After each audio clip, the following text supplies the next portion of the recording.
The Steelers have sent George Pickens packing to Dallas. We get into how this affects the fantasy outlook for Pickens, CeeDee Lamb, and Dak Prescott on today's episode of Locked On Fantasy Football.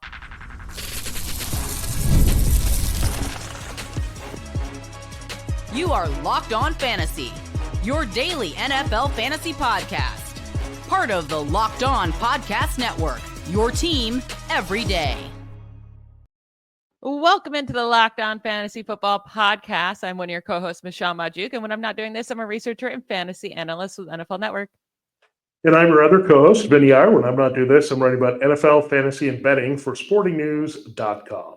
Today's episode is brought to you by FanDuel. Right now, new customers can get $200 in bonus bets when your first $5 bet wins. On today's show, we're kind of switching things up. We were planning on continuing our teams where we discuss the top three biggest storylines for each team. We're going to talk about the Colts. We're going to push that to tomorrow because we had a huge trade go down this morning. George Pickens gets sent to the Dallas Cowboys. So the Steelers are left again with a very uninspiring receiver room. We'll get to that. DK Metcalf now will have a lot of opportunity there, but with what quarterback, we don't know still.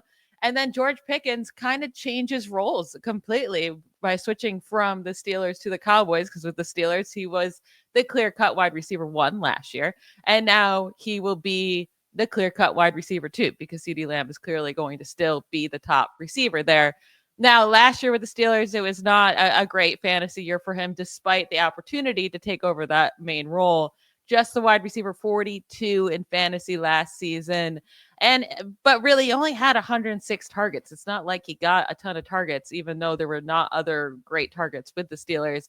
I actually really like this move for the Cowboys, and I really like this move for Pickens' fantasy value. Yeah, I mean, there was nowhere to go but up here. And the thing about this role, it's a lot different that you said, okay, he's behind DK Metcalf. He would have been at least in Pittsburgh, but now he's a complementary receiver to CeeDee Lamb, which is very important distinction here because he had a very similar skill set to DK Metcalf. A big dude, physical, can stretch the field, make big plays, but we also know inconsistent with his hands and separation and the target efficiency, all that good stuff. So that profile said he was going to kind of be playing behind Metcalf in that role, but now he's a complementary piece to CeeDee Lamb, who we know lines up in the slot. He's like Amon-Ra St. Brown, where that's the majority of his production comes there. And he's really good at it when they spread the field with 11 personnel or bringing the 2 tight ends. They like to get CeeDee Lamb open because he's lanky, he's wiry, he's quick, and he gets open really well. Just a precise route runner, catches everything turned his way from Dak Prescott. So the good news about that, Michelle, is the coverage attention. We're going to go into every Cowboys game thinking you need to contain. It's CeeDee Lamb. Wherever he's lining up, someone's got to follow CeeDee Lamb and make sure he doesn't make the big plays to beat you. You're going to give up those shorter catches.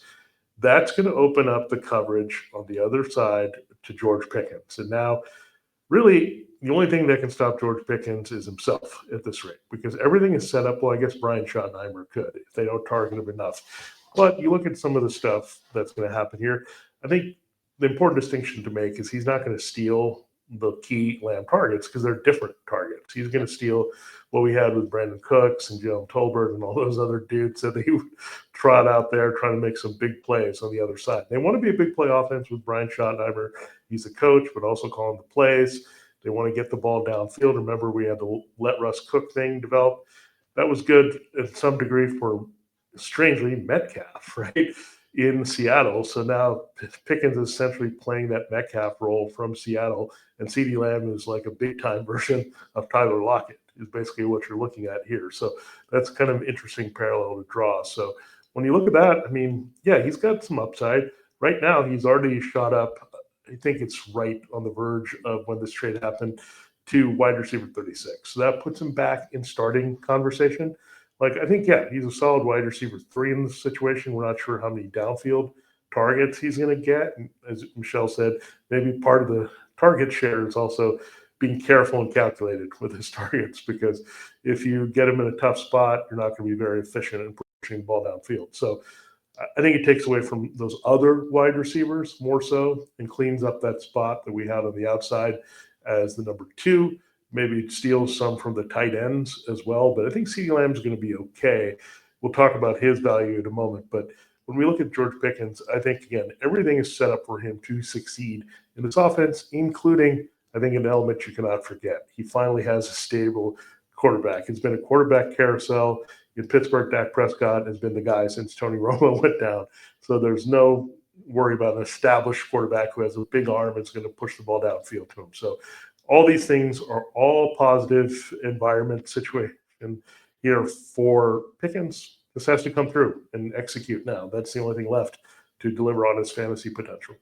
Yeah, and it's like he doesn't have to be the wide receiver one, and like it's such a massive upgrade at quarterback. There's going to be more passing opportunities in this offense because they still didn't upgrade the running game at all, right? So they're going to have to pass a lot more than the Steelers will this year and in previous years. There's more touchdown opportunities by far. I mean, George Pickens has only had 5, 3, and 4 touchdowns in his NFL seasons. And again, I don't think that has anything to do with Pickens. Like, this offense has been bad. They have one play to Pickens and it's to the sideline, making him make insane catches, right? Like, they force him to play so hard. He's a lot more talented than that. And he averages, like, he doesn't need a ton of targets or receptions in a game. Over the last 2 seasons, Pickens has averaged 16.7 yards per reception. That's the highest among any player with at least 120 receptions. After that was DK Metcalf. So the Steelers were going to have both of those guys. And then after that, Nico Collins and then Justin Jefferson. He had 13 receptions of 30-plus yards last season. That was tied for the most in the NFL with Jamar Chase. He just needs some more consistent targets, too, because I think he doesn't need to be used in just that way. He's only had 10 career games with at least 8 targets. Just 10 career games with 8+ targets. In those games, though, he has proved to be well worth giving those targets to. He's averaged 105 receiving yards per game in those 10 games.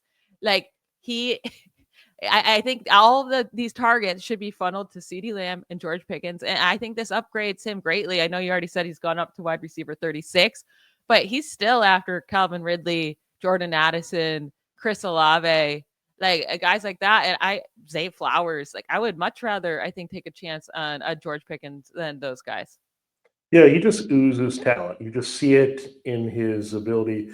Again, the Steelers' offense was partly to blame, for maybe the mercurial nature there of what Pickens gave them, right? You also had Deontay Johnson, that little spat that happened, trying to figure out who was the number one back then. Then think about all the quarterbacks they've gone through: Mason Rudolph, Mitchell Trubisky, Kenny Pickett to Pickens didn't materialize. Then last year, you had Russell Wilson, who wasn't always consistent throwing the ball downfield, worked the middle of the field quite a bit.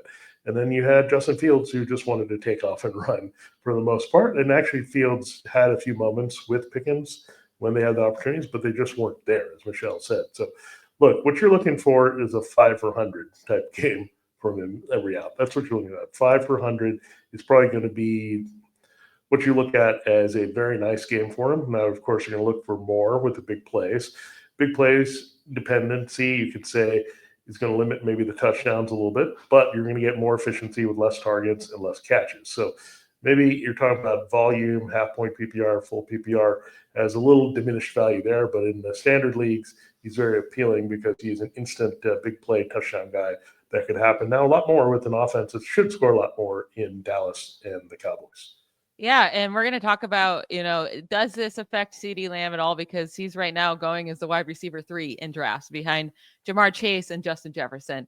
Does this bump him down at all? Or are we not worried about it? And then, Dak Prescott has been a guy that we named as a loser after the draft, right? Because they didn't add anyone for him. Well, now he's a big time winner that they added someone so great for him. So is he now bumped back up into the top 10, top 12 fantasy quarterbacks in our rankings? We will get to all of that after we hear from one of our sponsors.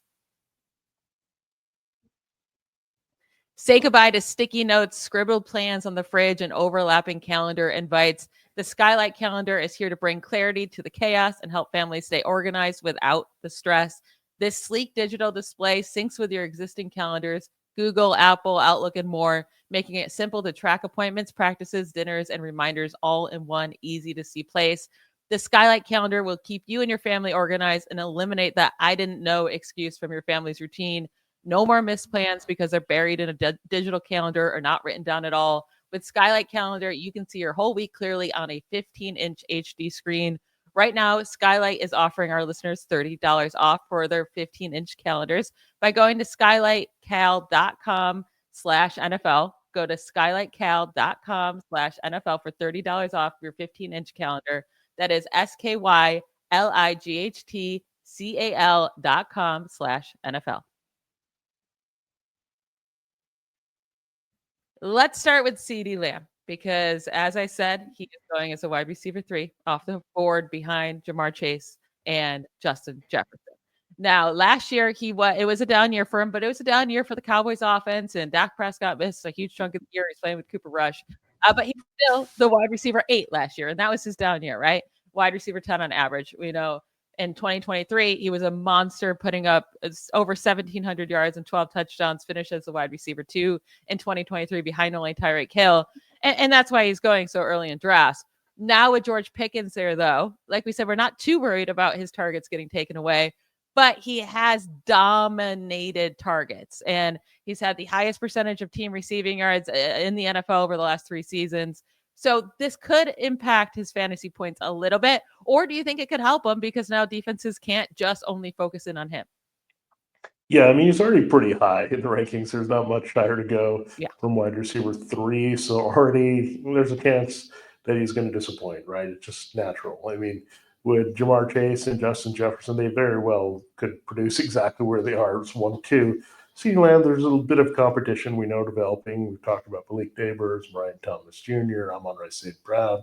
There's a lot of guys in that mix where we can't tell you exactly how it's going to play out in the top 10. Now, look, when you look at CeeDee's numbers a little bit more closely, and again, you have to factor in a couple things, as Michelle said, the quarterback change. I mean, he was a wide receiver 10 on average, wide receiver 8 last season, but that was kind of a down year again without Dak's availability. So I think he falls somewhere in between that. I don't know if he's necessarily the wide receiver 3. I don't know if he's the wide receiver 10. So let's say like 6, 7, I would feel a little bit comfortable with that. I mean, just with this news, I mean, we have to say, yeah, he's not going to dominate all the targets. Dak is going to want to push the ball downfield. It's a different offense. Keep in mind with Brian Schottenheimer calling the plays versus Mike McCarthy. So there's some different variables there, but we're just getting a little tight here with CeeDee Lamb. He's still an elite wide receiver. Look, if you want to take him 3, that's fine. I don't think I put him above 3 regardless of this news with Chase and Jefferson, just because, again, I think Chase and Jefferson are a little bit more those games that can just totally take over with their touchdowns and big plays, where CeeDee could be like 10 for 120. That's more of his jam, right? And maybe not scoring. So that's basically why he would be number 3. I have no problems with him being 3. But at the same time, it's hard to expect someone to finish right where you have them ranked that high, where I think the other 2, you feel a little bit more comfortable with that. So, again, if you're feeling Lamb and going there, I don't think you change all that much before or after this move. So I think he's fine where he is. I think it's just a mistake to think that, again, all these targets are going to be siphoned off to Pickens because they're different style of targets in different parts of the field. So that's the thing. I don't think – you might see the target just come down because they might have more downfield opportunities and they want to exploit those. But I don't think they're going to do it. Okay, we're going to throw a little bit more to Pickens and take the burden off Lamb. Lamb is still going to get open a lot in the slot and be very trusted by Dak. He has a history of Dak. I mean, George Pickens is coming late to the situation in the offseason. He's got to pick up an offense with Brian Schottenheimer right away in OTAs and minicamp. So it is tough. So, again, Lamb is still going to be the go-to guy. And the Pickens will make plenty of big plays playing off of it. Yeah, it is hard to try to figure out Lamb completely to see like how high is too high for him at wide receiver 3. Should he be bumped down a couple spots? Like, should you take a Puka Nacua or maybe even a Malik Neighbors or Brian Thomas Jr. or Nico Collins, Amon-Ra St. Brown over him? I think it's very, very close. The one I would definitely consider the most is Puka Nacua over him, but Puka's 4, so like move him down one spot maybe. I will say, looking at his numbers when he receives an insane amount of target volume compared to not, it is eye-opening. So last year, Lamb averaged 11.8 fantasy points per game in the 9 games he had 10 or fewer targets. So 10 or fewer targets, still ton. And in those games, he just averaged 11.8 fantasy points per game. In the games he had more than 10 targets, he averaged 17.7 fantasy points per game in half PPR. And then, okay, you could say, well, it was a down year for him without Dak. But you go to 2023, his huge year, again, in the games he had 10 or fewer targets, it was 11.7 points per game, really down again. And then the games with more than 10 targets, he averaged 25 fantasy points per game. So it is a wide range here when he gets an insane amount of volume in any game and it's down. He doesn't give you those huge plays like a George Pickens does. But again, it's all nitpicking here. I think he's going to be completely fine. He's going to get his targets. But what we do have to talk about, though, is Dak Prescott, because he's quarterback 17 in the rankings. And now I do honestly think that's too low. Now that they got him a true wide receiver 2 that can make those huge plays for him, it's not like we haven't seen Dak Prescott be a great fantasy quarterback before. He has been a top 4 fantasy quarterback in average points per game in 3 of the last 6 seasons. So it's 50% chance he's been a top 4 fantasy quarterback. So I do think having him at quarterback 17, now that they gave him this upgrade, is far too low for him. Yeah, I think you're going to bump him up for sure. But again, we talk about this with a lot of quarterbacks.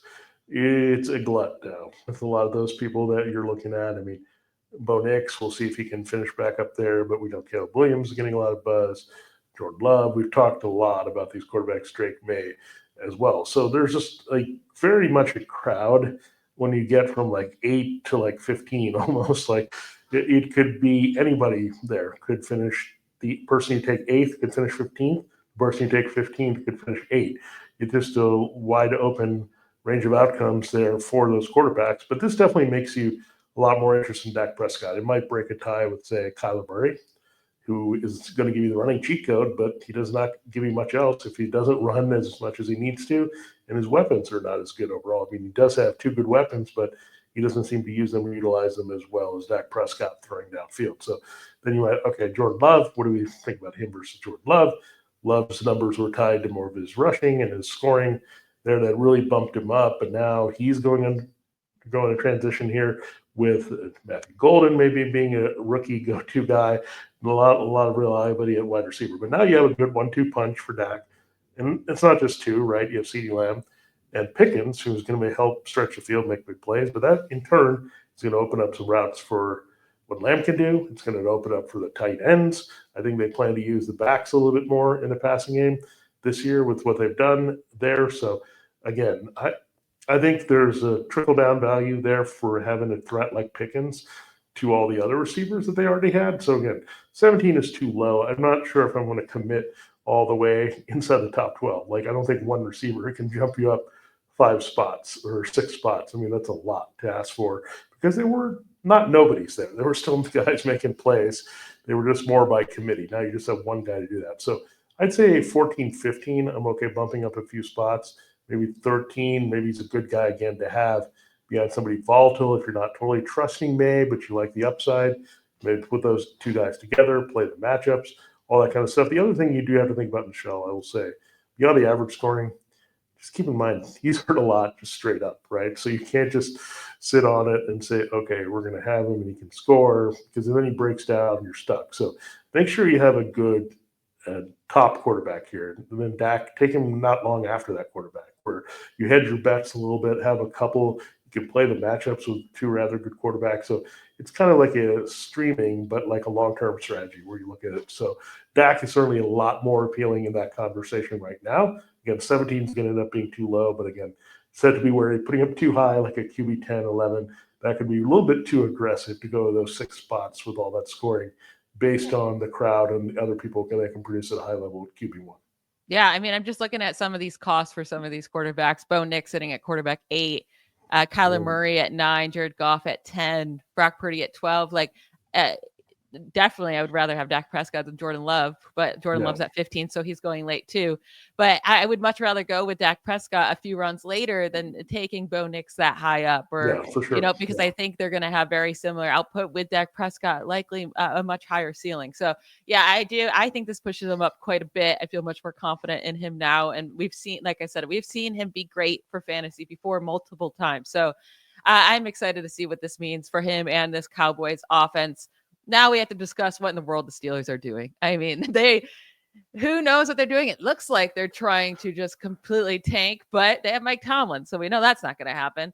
So we're going to discuss the Steelers and their wide receiver room and what a disaster it's looking like right now to end today's show right after a quick break.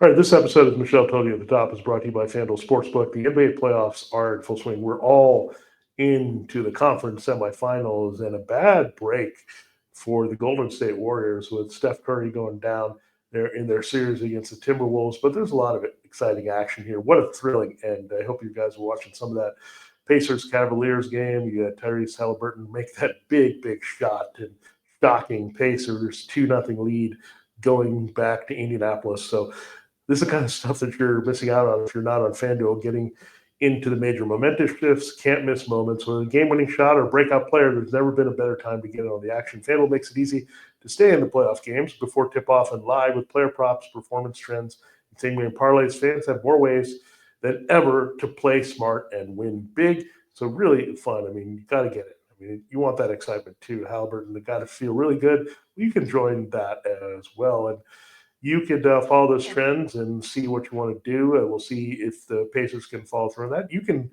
get a read on that, see who's heating up, and back it up with the same game parlay. Maybe you want to look at Halliburton and a Pacers combo prop there for game 3. So check it out.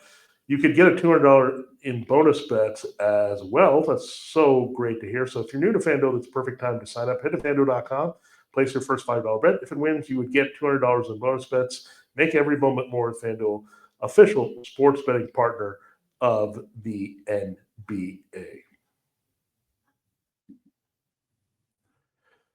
All right, Michelle, it is time to close the show. And yes, we do have to talk about the other side of the trade, your Steelers. So basically what happens is they're trading places. DK Metcalf trades places with George Pickens is the result of both of these deals, with a little bit of draft pick changing here for the Steelers. So what do you think? He's right now, DK Metcalf is wide receiver 26. I think the biggest question is not the other receivers. The biggest question is, okay, that is a question, but who's going to throw him the ball? Are we really looking at him as a wide receiver 3 that we're solid, surefire about with Mason Rudolph as his quarterback?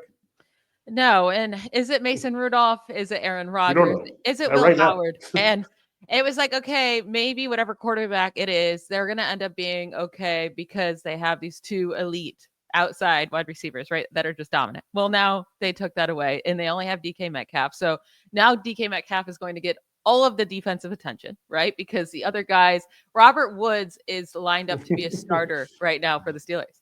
And it's not with the if there's going to be 3 starters at a wide receiver next year in any given time, it's right now it's DK Metcalf, Robert Woods, and Calvin Austin. I mean, atrocious. And DK Metcalf definitely would benefit from having help to, not be have so much attention on him.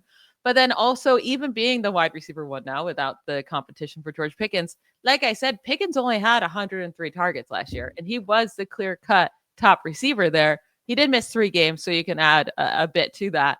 And he put up 900 yards, only 3 touchdowns. But last year, DK Metcalf had 108 targets, put up similar numbers, 992 yards and 5 touchdowns. I think that's kind of what I don't think we can expect much more than that.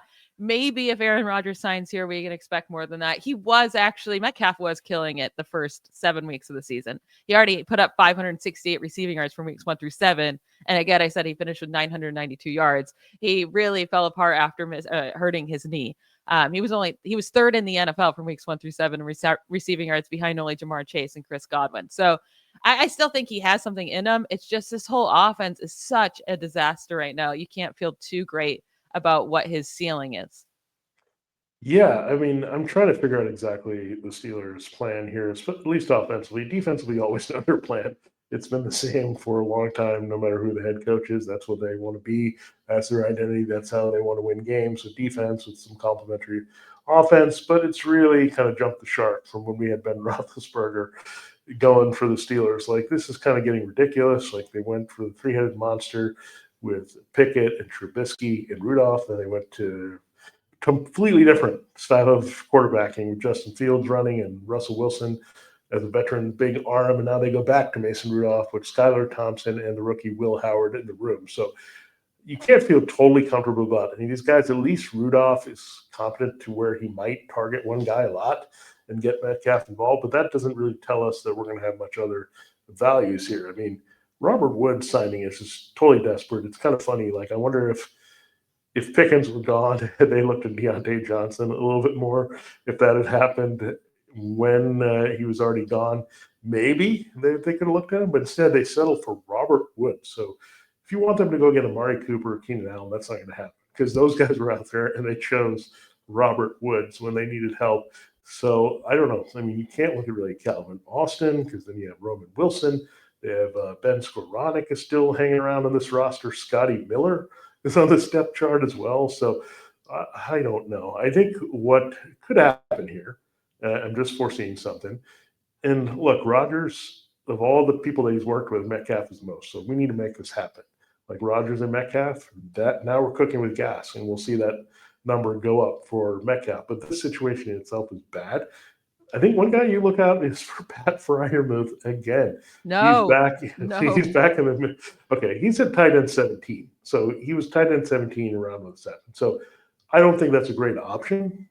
But looking at where you're at now with this offense, like Pat Freiermuth might be the second most reliable target on this team, and obviously there's some history between Rudolph and Freiermuth, so he knows them a little bit more. So I'm not saying you're going to go after him at all. I'm just saying there are other people that could be a beneficiary where you're not going to look at these receivers at all. I mean, are you interested at all, Michelle, in targeting Austin or Wilson or Woods, any of these guys? Like, I think just Metcalf and hope for the best. I think Metcalf and Caleb Johnson might be the only trusted like fantasy starters he can go for on this team. Maybe a little bit of Jalen Warren in the flex. If I'm playing best ball, I'd be open to Calvin Austin because we saw some few big games from him last year, just like sporadically. You never know when they're going to come, especially if it's Aaron Rodgers out there. Mm-hmm. He's going to find Calvin Austin for some big plays. And so in best ball leagues, when you don't have to set a roster and you're just drafting and then you kind of forget about it, I would consider Calvin Austin with my last pick. Besides that, I'm not touching Robert Woods. I mean, he was on a team last year that had a desperate need for receivers to step up, right? And he finished with 200 yards and 0 touchdowns with the Texans. So no, Robert Woods, Roman Wilson, we'll see, but he barely got to play at all as a rookie with injuries and just being so far behind. I really, really did like Roman Wilson coming out of school, though, with Michigan. So, but it's not a guy I'm going to draft because we haven't seen him do anything at all in the NFL.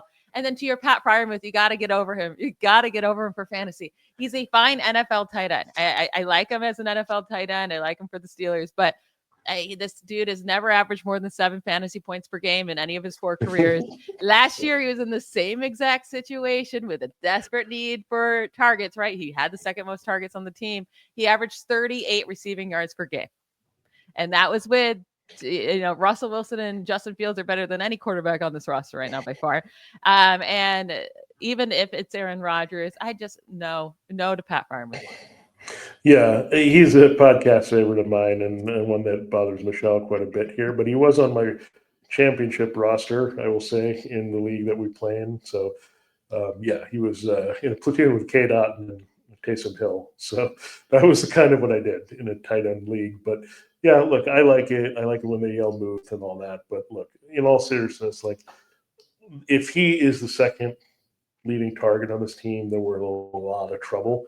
DK Metcalf is going to be fine, and Caleb Johnson and Joe Warner are getting value. But right now, until we get Rodgers in, we really can't get excited about anything in this passing game other than like Metcalf maybe going upside is like a top 25, right? That's what you're looking at tops for Metcalf in this current situation. Now it could bump up quite a bit into top 20, top 15, possibly if Aaron Rodgers is there. But yeah, it's not looking good. I wonder if they'll add a little bit more depth here. But that's all we have. Maybe we need to move on and look at what the Colts are doing tomorrow. Yeah, please sign Keenan Allen or just somebody so that Robert Woods is not starting for your team in week 1. Please, please, please. But yes, that is it for today's episode. I want to thank you all for making Locked On Fantasy Football your first listen today. For your second listen, check out the Locked On NFL Scouting. The NFL draft is over, but the roster moves and news never stop. Host Kyle Krabs and Joe Marino will make you the most informed NFL fan this offseason. Find Locked On NFL Scouting on YouTube or wherever you listen to podcasts. We will be back tomorrow. And unless another insane trade drops on us, then we will be talking about the Colts and the 3 biggest storylines. So do not miss that. We'll talk to you then. Bye, y'all.